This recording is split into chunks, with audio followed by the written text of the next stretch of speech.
na kinatatayuan ko ay hindi para sa akin.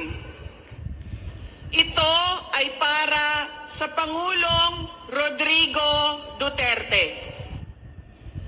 Pero tinawag ako ng tadhana dahil kinidnap ang tatay nating lahat.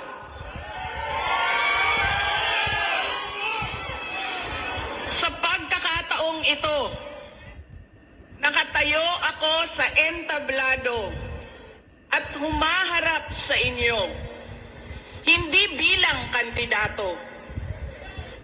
Ako si Inday Sara, isang botanteng nagmamahal sa ating bayan at natatakot para sa ating kinabukasan. Tama. Correct. Mga kaigsuunan ko, iniibig ko ang Pilipinas. Iniibig ko kayong mga Pilipino.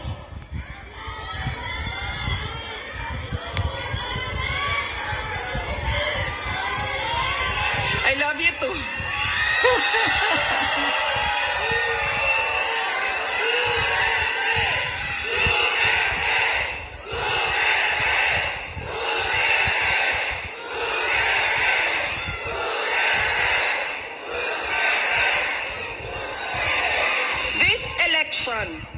Will decide the future of our country.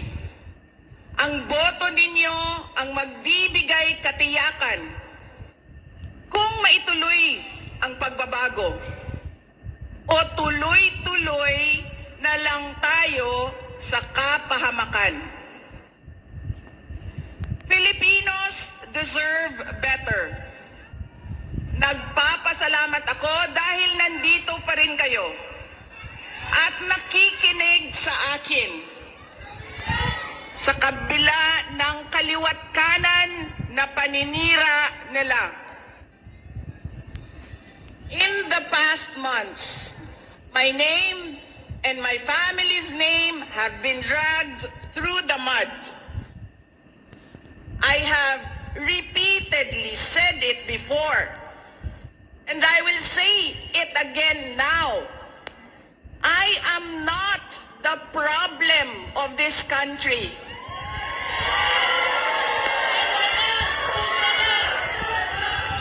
Hindi ako ang problema ng Pilipinas. Correct. Hindi Duterte ang problema ng Pilipinas.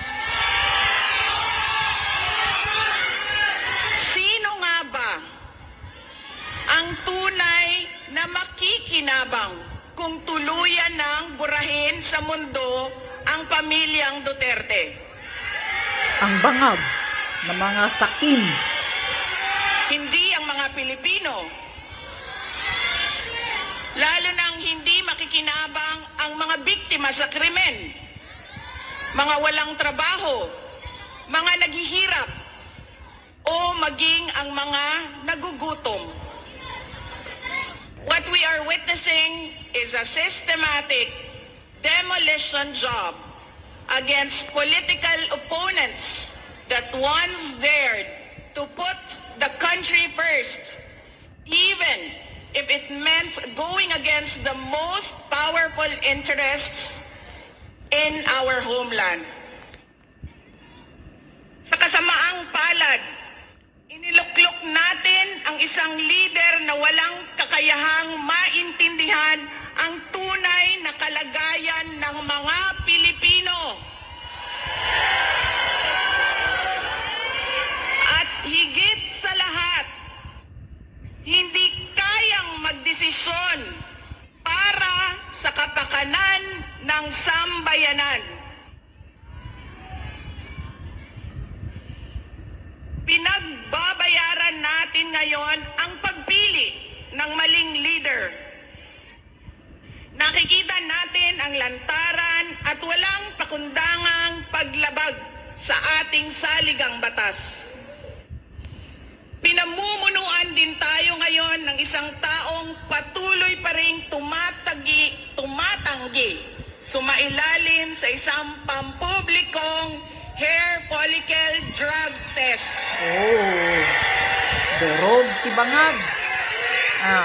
At nagsinungaling sa 20 pesos ang bigas. Ang masakit pa, nakuha nilang kidnapin ang dating Pangulo.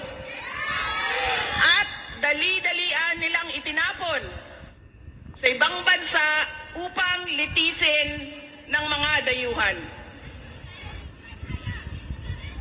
Ngunit, higit pa sa mga kabiguang ito ay isang mas malalim na pambabastos at pang-iinsulto sa ating mga Pilipino. Iniinsulto nila tayo sa paggamit ng ayuda upang bilhin ang boto ng mga tao. Ang ayuda ay hindi naman likas na masama. Sa katunayan, marami ang natulungan ito noong panahon ng pandemya. Ngunit, kapag ginamit ito para manipulahin kayo at pagsamantalahan ang inyong kahirapan upang manatili sila sa kapangyarihan, nagiging sandata ito ng pang-aabuso. Again, Filipinos deserve better. We must return to long-term, concrete programs, not short-term dole-outs that are being abused by those in power.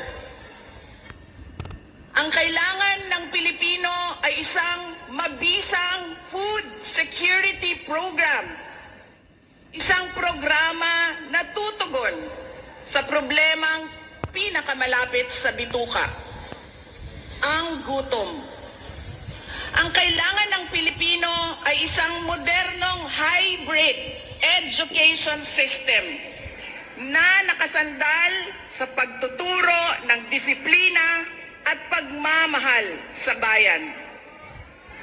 Ang kailangan ng Pilipino ay isang tunay na universal healthcare system na tutugon araw-araw sa lahat ng health centers at hospitals at hindi lamang sa mga supporters ng politiko. Ang kailangan ng Pilipino ay matibay na infrastruktura. Let us build into the future. Ang kailangan ng Pilipino ay oportunidad sa hanap buhay at trabaho dito sa loob ng ating bayan. Masakit sa kalooban nating lahat ang kalagayan ng maraming nating OFWs na malayo sa kanilang mga mahal sa buhay. At higit sa lahat, ang kailangan ng Pilipino ay peace and order.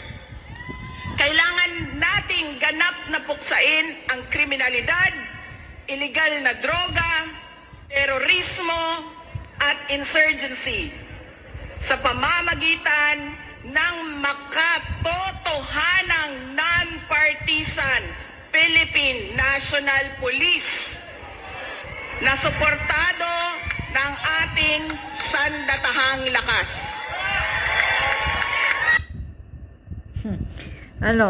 Tamaan lahat kayo, pati mga pulis. Kinahanglan undangon nato ang batasan sa pagpili sa mga kandidato nga gikan sa political dynasty. Kining mga sikat nga apelido nga magsayaw-sayaw ra og magkanta sa atubangan. Igo ra magpakatok. Undangon ang mga party list na gipanag-iya sa mga dato. Undangon ang mali na pagpili sa atong mga opisyales. Ano ba yan? Ang Undangon wifi. ang budol o pagpamakak.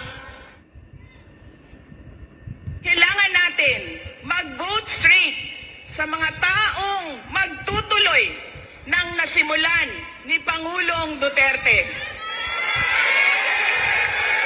Idiretso natin ang boto. Number 38, Rodante Marcoleta. Number 10, Jimmy Bondoc. Number 56 sa balota, Attorney Vic Rodriguez. Number 22, Bato de la Rosa. Number 28, Bongo. Number 53, Apollo Kibuloy. Number 34, Raul Lambino. Number 30, J.V. Hinlo. Number 58, Philip Ipe Salvador. At number 42, Doc Marites Mata.